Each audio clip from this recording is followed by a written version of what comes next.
They were the most explosive couple in Hollywood history. The princess and the bad boy. For 5 years, Ali MacGraw and Steve McQueen lived a love story that was passionate, wild, and terrifying. But for decades, the world thought she left him because he was a monster, because he was cruel. But today, at 85, Ali reveals a truth that is far more heartbreaking. She didn't leave because he hated her. She left because he loved her too much. His love was a consuming fire that burned everything around it. It was an obsession born of fear. She had to escape, not to save her career, but to save her life. This is the untold story of a love that was too heavy to carry. The collision of two worlds. To understand why their love became a cage, you have to understand how unlikely their union was. In 1972, Ali MacGraw was the it girl of America. She was educated, refined, and sophisticated. She had just starred in Love Story, the biggest tearjerker of the decade. She was on the cover of Time magazine.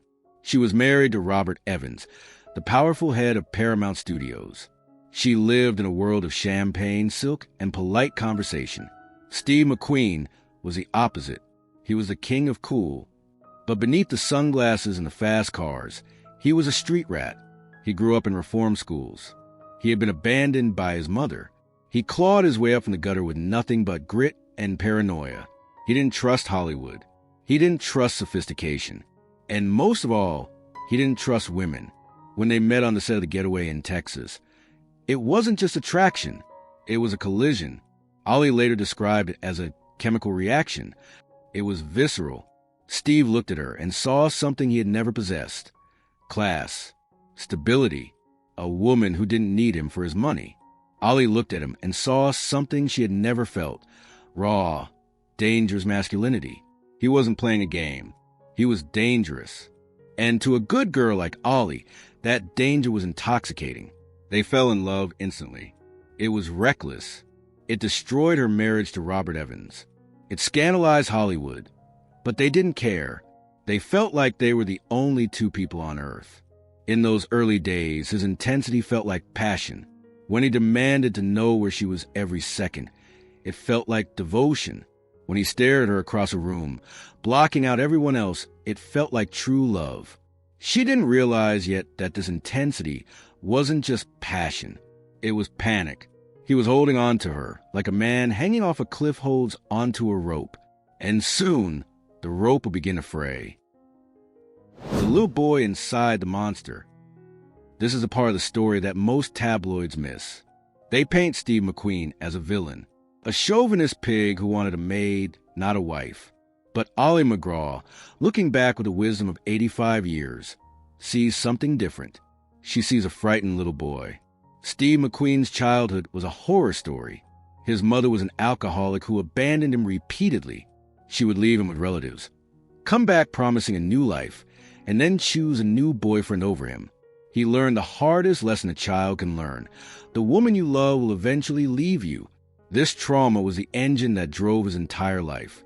It made him a great actor because he carried that pain in his eyes, but it made him a disastrous husband. When he married Ali in 1973, he didn't just want a wife. He wanted a guarantee. He wanted to ensure that she could never, ever leave him. Because he loved her so desperately, the fear of losing her became a psychosis. He thought, if she acts in movies, she will meet other men. If she meets other men, she will realize I am just an uneducated kid from the streets, and she will leave me.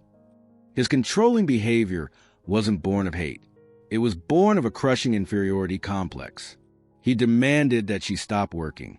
Think about that. She was the biggest female star in the world. Scripts were piling up at her door. Millions of dollars were on the table. And Steve asked her to give it all up, to cook his dinner and clean his house. And she did. She signed a prenuptial agreement that said she would get nothing if they divorced. She fired her agents. She stopped wearing makeup. She stopped going to parties.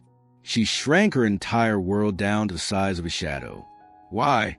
Because she was addicted to his need for her. She mistook his possessiveness for value. She thought, he loves me so much he can't bear to share me with the world. For a while, it felt romantic. They lived in a beach house in Malibu, far away from the industry. They rode motorcycles into the desert. They lived like outlaws. But isolation is a dangerous thing. When you cut off the outside world, you are left alone with your demons. And Steve McQueen had a lot of demons. The cage tightens.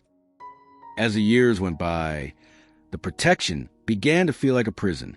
The love that was supposed to keep them safe began to suffocate them. Steve's insecurity mutated into paranoia. If Ali smiled at a waiter, Steve would sulk for hours. If she wanted to go to lunch with a girlfriend, he would accuse her of not caring about him. He needed constant, 24-hour reassurance that she was his. He began to test her. It is a tragic psychological pattern. People who are afraid of abandonment will often push their partners away, just to see if they will stay. He started drinking heavily. He started doing cocaine. And then the ultimate test, he started cheating. Rumors swirled that Steve was sleeping with extras, with fans, with anyone he didn't hide it well. In a twisted way, he wanted her to know. He wanted to see if she loved him enough to forgive him. He was screaming silently, "Look how broken I am. Look how bad I am. Do you still love me?" And Ali stayed. She stayed because she understood him. She saw the pain behind the cruelty. She knew that when he was screaming, he was really crying.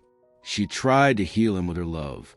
She thought if she just loved him enough, if she just sacrificed enough, he would finally feel safe. But a human being cannot fill a bottomless pit. You cannot love someone enough to fix their childhood trauma. The atmosphere in their home became toxic. They were walking on eggshells. Ali described it as waiting for the bomb to go off. She started drinking too. It was the only way to numb the confusion. She was a brilliant, talented woman reduced to a shadow, waiting by the phone, waiting for his car to pull into the driveway, terrified of what mood he would be in. She realized that his love was a heavy blanket. It was warm, yes, but it was so heavy she couldn't breathe. She was dying inside. Not because he beat her, though there were rumors of physical altercations, but because his need was consuming her soul. Escape. The breaking point came in 1977. Ali was 38 years old. She looked in the mirror and saw a woman she didn't know. She was broke. She was an alcoholic. She hadn't worked in 5 years. She realized that if she didn't leave, she would die. It wasn't a choice between Steve and another man. It was a choice between Steve and survival. She got an offer to star in the movie Convoy. It wasn't a great script. It wasn't love story, but it was a lifeline. She went to Steve and told him she was going to take the job.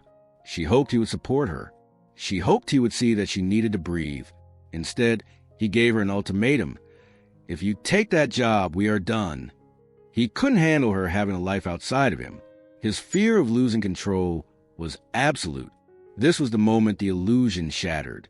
Ali realized that his love was conditional. He loved her only as long as she was a possession. With a breaking heart, she chose the movie. She packed her bags. She moved out of the beach house. She left with nothing.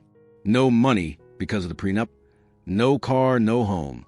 She walked away from the king of cool with just the clothes on her back and a shattered heart.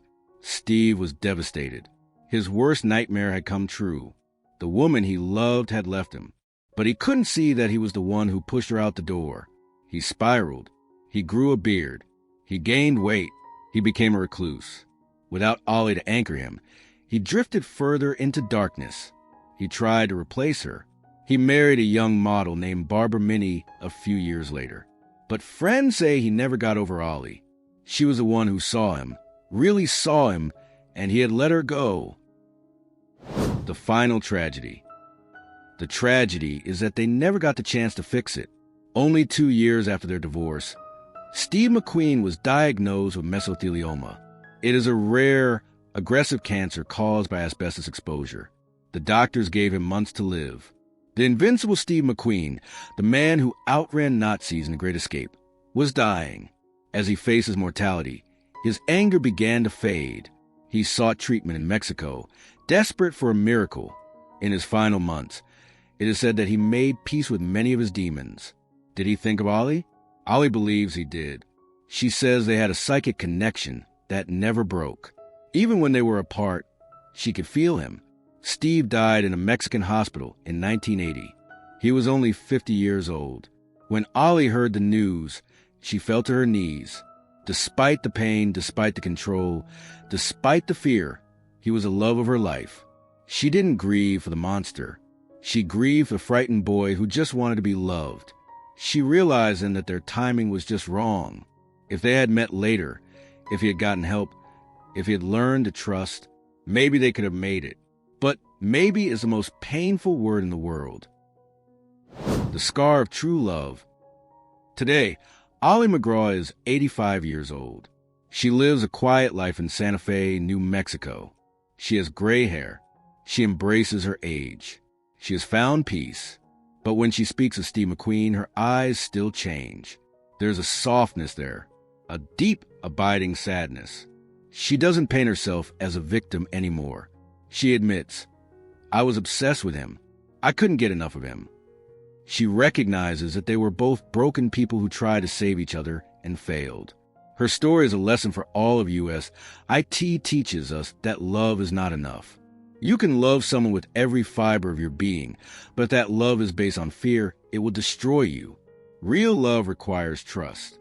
Real love requires letting the other person breathe. Steve McQueen loved Ali MacGraw the only way he knew how.